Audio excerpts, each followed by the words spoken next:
Assalamualaikum everyone. I hope you all are doing great. Welcome back to RS Learning Zone. This is the final term series of ENG 501 and today we are going to cover lesson number 22 completely. I'll also highlight important topics, points and MCQs that are really helpful for your final exams. Make sure to watch this video till the end because the important question will be discussed at the end. And if you are new here, don't forget to subscribe RS Learning Zone for more helpful content. Today we will discussing lesson number 22. Lesson हमारे पास है जी 22 topic 106 changing vocabulary 1500 to 1650। ये आपके important question भी है और यहाँ पर एक क्वेश्चन आया हुआ भी है हिस्टोरिकल इवेंट ऑफ 1500 टू 1650। अब इस टॉपिक में हमने क्या पढ़ना है कि जो इस दौर में 1500 से लेकर 1650 में जो वोकेबलरी हुई वो कैसे चेंज हुई, कैसे बदली।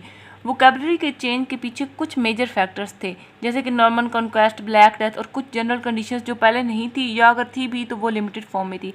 ये मोर जनरल और लेस इन्फ्लुएंशियल। अब देखें जो और फर्दर फैक्टर्स हैं इसमें प्रिंटिंग प्रेस है, रैपिड स्प्रेड ऑफ एजुकेशन है और इंक्रीज कम्युनिकेशन है। अब ये वो फैक्टर्स फर्दर फैक्टर्स हैं जो कि इंग्लिश को एक नई डायरेक्शन में लेकर गए जो मिडिल एजेस से मुख्तलिफ थे, डिफरेंट थे उनसे।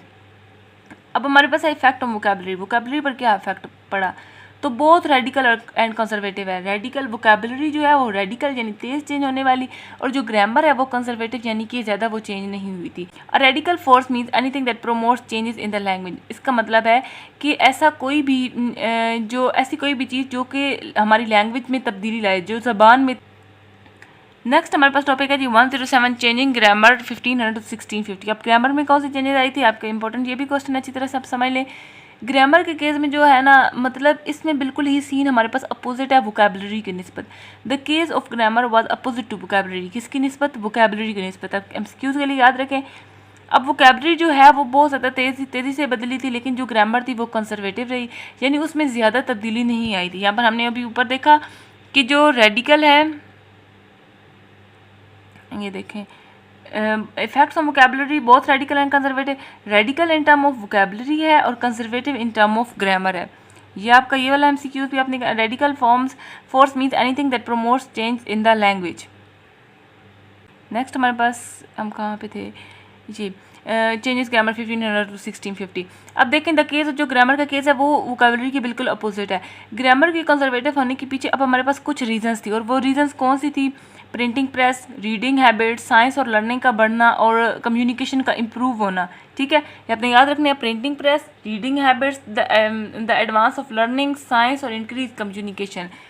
देखिए नीचे आपके पास एमसीक्यूज के लिए the paradox of the situation was favourable to the spread of ideas and was stimulating to the growth of vocabulary. एक तरफ वोकेबलरी तेज़ी से बढ़ रही थी और दूसरी तरफ जो ग्रामर को स्टैंडर्ड फॉर्म में रखने का एक जज्बा था ना वो भी बढ़ रहा था। एक तरफ हमारे पास वोकेबलरी बढ़ रही थी और दूसरी तरफ ग्रामर का एक स्टैंडर्ड फॉर्म में रखने का जज्बा भी बढ़ रहा था। तो इसका रिजल्ट क्या हुआ? ग्रामर्स में रिलेटिवली स्लाइड मतलब कि हल्की फुल्की सी तब्दीलियाँ आ गई थी और जो है ना लेकिन जो मिडिल इंग्लिश के दौर में ग्रामर है वो उसका चेंजेस जो वो रेवोल्यूशनरी था। ठीक है, अब प्रॉब्लम ऑफ द ऑर्थोग्राफी ये देखें ना आप, ये so changes in the grammar have been relatively slight but in the middle English period changes in the grammar were revolutionary. ये आपने एमसीक्यूज के लिए याद रखना है कि जो थे ना मिडिल इंग्लिश में वो कैसे चेंजेस थे। Problem of orthography. अब ऑर्थोग्राफी के अंदर हमने क्या पढ़ना है इस टॉपिक में हम देखेंगे कि स्पेलिंग का जो प्रॉब्लम है वो कैसे डिवेल्प हुआ, स्पेलिंग के जो मसाइल हैं वो मसला कैसे डिवेल्प हुआ। For the English, as for the French and the Italians in the 16th century, the questions of orthography are right writing, as Mulcaster preferred to call it, was important. ठीक है, 16th सेंचुरी में English, French और Italian में spelling या जो orthography इसका एक important मसला था।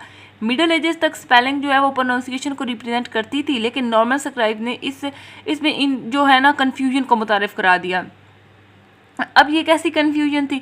ये कन्फ्यूजन थी कि नॉर्मन स्क्राइब्स को इंग्लिश ठीक से नहीं आती थी और वो कुछ जो है ना फ्रेंच हैबिट्स इंग्लिश में ले आए और उसके बाद जो कुछ स्पेलिंग थे वो लैटिन के मुताबिक में रख दी गए। मतलब डेबिटम, डुबिटर, ये जो लैटिन के मुताबिक ना कुछ वर्ड्स इन्होंने रख दिए थे।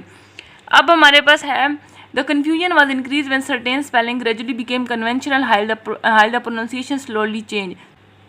इन द 16th सेंचुरी। अब 16th सेंचुरी में क्या हुआ, spelling writer to write vary करती थी, ठीक है, जो कि एजुकेशन और पर्सनैलिटी के मुताबिक भी अलग होती थी। जो हमारे पास जो स्पेलिंग होता था ना 16th सेंचुरी में, वो क्या था, मतलब कि वो राइटर पर भी डिपेंड करता था, उस पर भी वेरी करती थी, और जो एजुकेशन और पर्सनैलिटी के मुताबिक भी अलग होती थी। अब मुल्कस्टर का रोल यहाँ पर क्या, मुल्कस्टर कंट्रीब्यूशन। अब यहाँ पर हमारे पास है जी मुल्कस्टर का रोल, वो क्या था इस सारे पैराग्राफ में, ये कि वो एक तो उसका सपोर्टर था, मॉडरेशन का सपोर्टर थे, और वो स्पेलिंग को कम्प्लीटली फोनेटिक नहीं बनाना चाहते थे। उनका जो बेसिस था वो क्या था, वो रिफॉर्म कस्टम और यूजेज था। Spelling was one of the problem that the English language begin consistently to face in the 16th century. और अब जो 17th सेंचुरी के पहले हिस्से में ही स्पेलिंग ग्रेजुअली फिक्स होने लग गई थी।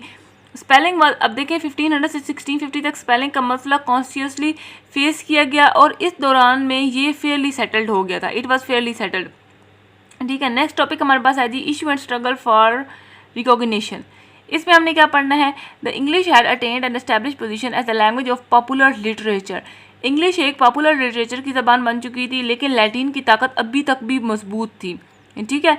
अब रिनेसेंस क्या था, रिनेसेंस हमारे पास एक दौर जब लर्निंग दोबारा ज़िंदा हुई, ग्रीक सिविलाइजेशन के रिकॉर्ड्स वापस मिल गए, और लैटिन और ग्रीक दुनिया के इल्म सीखने का ज़रिया थे, जैसे स्पेशली पोइट्री और ये फ़िलोसफी के लिए और ओरेटरी, ठीक है। अपने अच्छी तरह से ये पढ़ लेना है। अब इंग्लिश फेस्ड अ कंपटीशन, ये इंग्लिश को लैटिन और ग्रीक से कंपटीशन फेस करना पड़ा।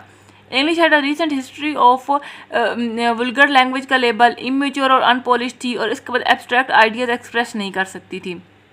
The real force behind the use of English was a popular demand, ठीक है। नेक्स्ट हमारे पास है topic the problem of enrichment. इसमें हमने क्या पढ़ना है, इस पैराग्राफ में है in 1531 sir Thomas Elyot publish the Governour. जो 1531 में जो सर थॉमस एलियट है, इन्होंने क्या लिखी, गवर्नियर लिखी। किस में लिखी, 1531 में लिखी, और किसने लिखी, सर थॉमस एलियट ने। ये किताब कोर्ट के लोगों की ट्रेनिंग के लिए भी थी, और इस वक्त लोगों को समझ आ गई थी कि इंग्लिश लैंग्वेज को एनरिच करना ज़रूरी है। That's it for today's lecture on lesson number 22. I hope everything is clear now. If you have got any confusion, feel free to drop it in the comment box. और अगर आपने channel को subscribe नहीं किया तो जल्दी से subscribe कर दें। See you in the next video. Take care and Allah Hafiz.